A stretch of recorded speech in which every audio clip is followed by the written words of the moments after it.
El día de hoy hablaremos de cómo se deducen las tres ecuaciones fundamentales de la cinemática usando cálculo diferencial e integral. Primero, ¿qué es la cinemática? La cinemática es una rama de la mecánica que a su vez es parte de la física que se encarga de estudiar y describir el movimiento de los cuerpos u objetos, pero sin considerar las causas que lo producen, es decir, sin tomar en cuenta las fuerzas. Ahora, para obtener la primera ecuación, debemos de tomar en cuenta que la aceleración se define como la razón de cambio de velocidad con respecto al tiempo. Primero, planteamos la relación diferencial. Si queremos hallar la velocidad en función del tiempo, debemos deshacer la derivada, es decir, integrar la ecuación. Multiplicamos ambos lados la función del tiempo para aislar el cambio de velocidad. Luego integramos ambos lados entre los límites de tiempo y velocidad inicial y final. Si la aceleración es constante, puede salir de la integral. Después despejamos la ecuación. Al despejar obtenemos la primera ecuación. Esta ecuación nos dice que la velocidad final de un cuerpo es igual a su velocidad inicial más el producto de la aceleración por el tiempo transcurrido. Ecuación de velocidad con respecto al tiempo. Un concepto básico de aquella ecuación es donde sabemos que la velocidad representa la razón de cambio de la posición con respecto al tiempo, matemáticamente. Esto significa que si conocemos cómo varía la velocidad, podemos integrarla para encontrar la posición en x. Una vez conocido este pequeño concepto, sustituimos la ecuación de la velocidad en la primera ecuación de la cinemática, sabiendo que velocidad es igual a velocidad inicial más aceleración por el tiempo. Ya teniendo en cuenta este pequeño concepto, sustituimos la ecuación de la velocidad en la primera ecuación de la cinemática. En aquella ecuación sustituimos velocidad por el cambio de la variable en función del tiempo, donde nos quedaría que el cambio de la variable en función del tiempo es igual a la velocidad inicial más la aceleración por el tiempo.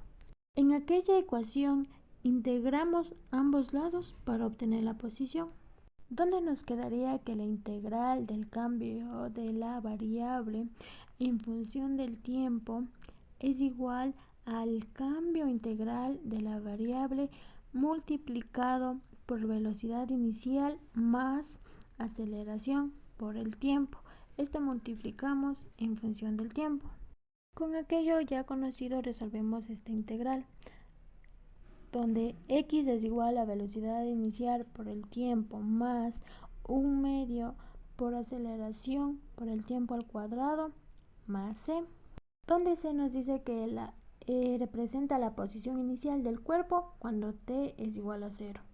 Sustituimos estos valores y la ecuación completa es x es igual a la variable inicial más la velocidad inicial por el tiempo más 1/2 por la aceleración por el tiempo al cuadrado.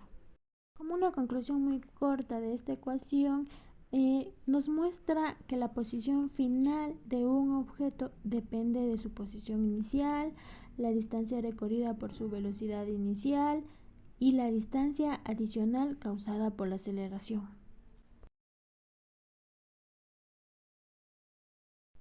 Esta ecuación relaciona la velocidad y la posición de un cuerpo sin depender del tiempo. Para deducirla, partimos de dos ideas fundamentales del cálculo. Primero, la aceleración es la derivada de la velocidad con respecto al tiempo. Aceleración es igual a la derivada de la velocidad con respecto al tiempo. La velocidad es igual a cambio de la variable con respecto al tiempo. Queremos eliminar el tiempo de las ecuaciones, así que usamos la regla de la cadena del cálculo. La aceleración de la derivada de la velocidad con respecto al tiempo es igual a la derivada de la velocidad con respecto a la variable que multiplica a la derivada de la variable con respecto al tiempo, pero la derivada de la variable con respecto al tiempo es igual a la velocidad. Aceleración es igual a la velocidad de cambio de velocidad con función a la variable. Multiplicamos ambos lados para separar las variables. Aceleración en cambio de la variable es igual a la velocidad en cambio de la velocidad. Integramos entre los límites iniciales y finales. Se integra la aceleración con respecto a la posición, desde una posición inicial hasta una posición final, que es igual a la velocidad con respecto a la velocidad, desde una velocidad inicial hasta una velocidad final. Si la aceleración es constante, puede salir de la integral. La aceleración que multiplica a la variable menos la variable inicial, que es igual a un medio que multiplica la velocidad al cuadrado menos la velocidad inicial al cuadrado. 2a que multiplica a la variable menos la variable inicial, que es igual a la variable al cuadrado menos la variable inicial al cuadrado. Reordenamos velocidad al cuadrado es igual a velocidad al cuadrado más 2a que multiplica la variable menos variable inicial. Esta ecuación nos permite calcular la velocidad final de un cuerpo conociendo su desplazamiento y aceleración, sin importar cuánto tiempo tardó. En conclusión, con el tema, tenemos que las tres ecuaciones fundamentales de la cinemática se originan directamente del cálculo diferencial e integral, que nos permite descubrir de manera precisa cómo cambia la posición, la velocidad y la aceleración de un cuerpo en movimiento.